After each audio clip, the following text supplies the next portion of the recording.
아이가 또 같은 행동을 합니다. 그래서 엄마가 결국 소리 지르죠. 그만하라고 했지.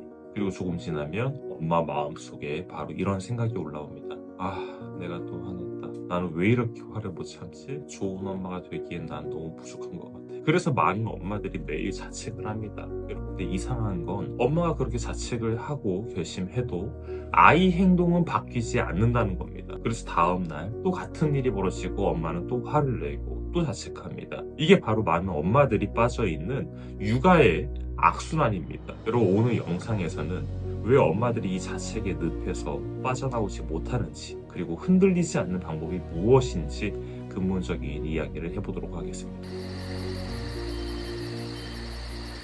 자, 많은 엄마들이 이런 경험이 있습니다. 아이에게 화내고 나면 조금 지나고 나서 마음이 너무 불편해지죠. 아, 내가 또 화냈다. 나는 왜 이렇게 감정 조절 못할까? 그래서 엄마들 대부분 스스로에게 약속을 해요. 다음에는 절대 이렇게 안 해야지. 내일은 정말 화내지 말아야지. 이제는 좀 더 참아야지. 그리고 진심으로 결심합니다. 그 순간에는 정말 달라질 수 있을 것 같다고 생각하지요. 그런데 다음날 아이가 또 같은 행동을 하게 되면 어떻게 될까요? 엄마는 또 화가 납니다. 그리고 또 소리를 지르게 되고 조금 지나면 또 후회합니다. 그리고 또 말하죠. 다시는 정말 안 그래야지. 여러분, 이 장면이 계속 반복됩니다. 여기에서 엄마들이 꼭 알아야 할 사실이 하나 있습니다. 자, 결심은 사람을 바꾸지 못합니다. 그리고 자책은 아이를 바꾸지 못한다는 거예요. 많은 엄마들이 자책하고 결심하면 자신이 달라질 거라고 생각합니다. 하지만 현실에서는 그 결심이 오래가지 못하죠. 왜냐하면 여러분, 문제는 의지가 아니에요. 바로 구조에 있기 때문이에요. 엄마가 의지가 약해서가 아니라 같은 상황이 반복되는 구조 속에 있기 때문이에요. 결심만으로는 이 문제를 바꾸기 어렵습니다. 그래서 엄마들이 아무리 노력해도 '왜 나는 또 이럴까?' 이런 생각을 하게 되는 것이죠. 자, 여러분, 그렇게 자책하고 결심하면 자신이 바뀔 거라고 생각합니다.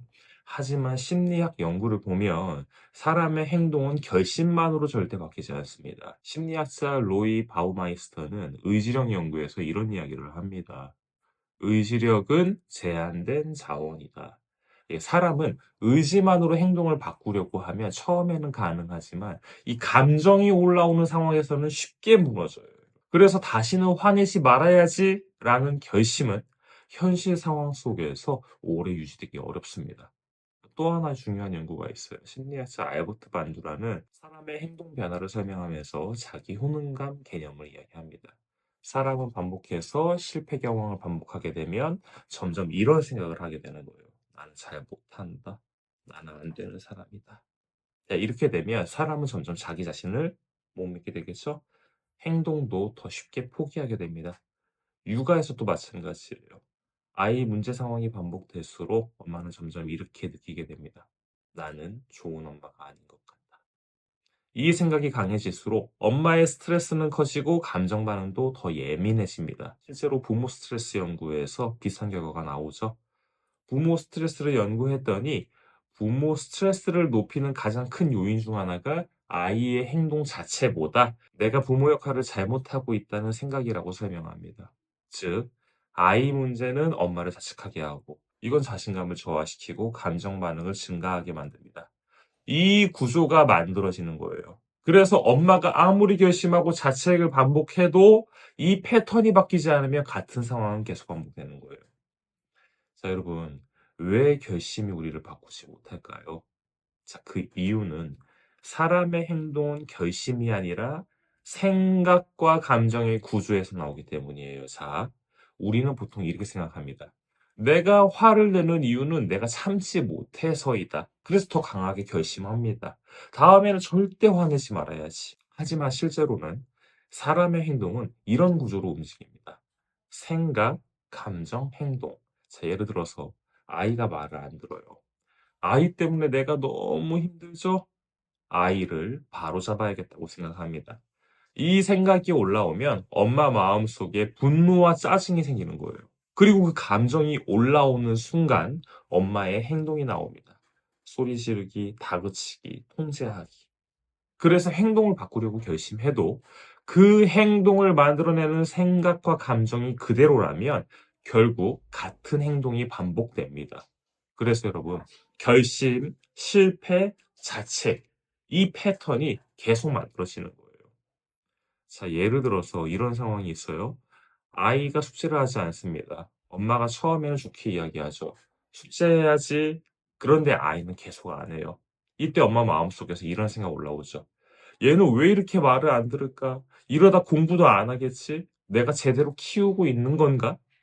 이 생각이 떠오르는 순간 엄마 마음속에 불안과 짜증이 팍 올라와요. 그리고 그 감정이 올라오며 엄마 행동이 바뀝니다. "지금 당장 숙제 안 해!" 결국 소리를 지르게 되죠. 그리고 조금 지나면 엄마 마음이 무너집니다. '나는 왜 맨날 이렇게 소리만 지르지? 내가 점점 괴물이 되는 것 같아.' 그리고 그날 밤 다시 결심하죠. '내일은 절대 화내지 말아야지.' 하지만 다음 날 같은 상황이 생기면 같은 생각, 같은 감정, 같은 행동 이렇게 반복되는 거예요. 자, 여기서 어떤 엄마들은 이렇게 얘기합니다. "그래도 자책이라도 해야 내가 더 노력하는 거 아닌가요?" 네, 여러분, 맞는 말입니다. 자신을 돌보는 것은 필요해요. 하지만 여기서 중요한 차이가 있어요. 자책과 성찰은 완전히 다릅니다.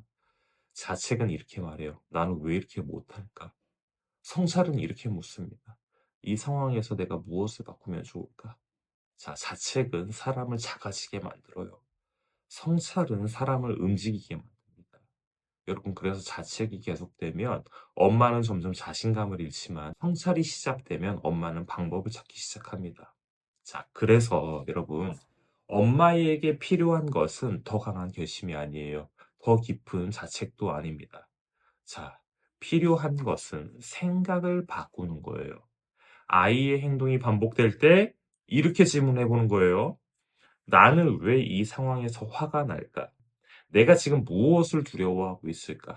이 상황에서 내가 바꿀 수 있는 것은 무엇일까?" 자, 여러분, 예를 들어서 아이가 계속 말을 안 들어요. 엄마 마음속에는 이런 생각이 올라오죠. '얘 왜 이렇게 말 안 듣는 거야? 이러다 버릇나빠지면 어떻게 하지?' 자, 이 생각이 올라오는 순간 엄마는 더 쉽게 화가 납니다. 이때 여러분, 이렇게 생각을 바꿔보는 거예요. 지금 나는 아이 행동 때문에 화가 난 게 아니라 내가 아이를 잘 못 키우고 있다는 생각 때문에 불안한 거. 이걸 인식하는 순간 엄마의 감정이 조금 내려와요. 그리고 아이에게 이렇게 말할 수 있게 됩니다. "엄마가 지금 조금 화가 났어. 자, 잠깐 생각하고 이야기해 보자." 자, 여러분, 이 한마디만으로도 상황이 훨씬 달라질 수가 있어요. 이런 식의 질문을 하기 시작하면 엄마는 더 이상 감정에 끌려다니는 사람이 아니라 상황을 이해하고 선택을 하는 사람이 됩니다. 여러분, 육아는 완벽한 엄마가 되는 과정이 아니라 생각을 배우는 과정이에요. 그래서 중요한 질문은 이것입니다. '나는 왜 부족할까?' 이 질문이 아니라 '나는 지금 어떤 생각에 끌려다니고 있을까?' 이 질문을 하기 시작하면 엄마의 육아는 완전히 달라지기 시작합니다. 여러분, 이건 의지의 문제가 아닙니다. 성격 문제도 아니에요. 오래된 생각의 구조입니다. 그래서 여러분, 상담 몇 번으로 잘 바뀌지 않아요. 우리가 책 육아하고 유튜브 보고 이런 지식으로 절대 오래 못 가요. 훈련이 필요합니다. 생각의 기준을 타인에서 나로 옮기는 훈련. 그 훈련을 저는 계속 연구하고 있습니다. 여기까지 들으면서 마음이 조금 불편하셨다면 그건 여러분이 나쁜 부모라서가 아니에요. 이제는 아이를 통해 나를 증명하려는 삶에서 내 명확한 기준으로 아이를 키우는 삶으로 옮겨가야 할 시점이라는 신호입니다. 타인의 시선에서 내려오지 않으면 통제는 계속 강해지고 비교는 멈추지 않고 나는 계속 소진됩니다. 그 구조를 끊지 않으면 결국 아이도 눈치와 불안을 배우게 됩니다. 저는 상담으로 부모를 위로하지 않습니다. 훈련으로 구조를 바꿉니다. 생각의 기준이 타인에서 나로 옮기는 감정에 휘둘리지 않고 아이를 단단하게 세우는 훈련. 그 과정이 궁금하다면 고정 댓글에 있는 영상을 먼저 보십시오. 부모 역할 훈련이 어떻게 진행되는지 확인할 수 있습니다. 그리고 더 이상 흔들리지 않는 부모로 직접 옮겨가십시오. 행동이 바뀌는 사람이 아이의 미래를 바꿉니다.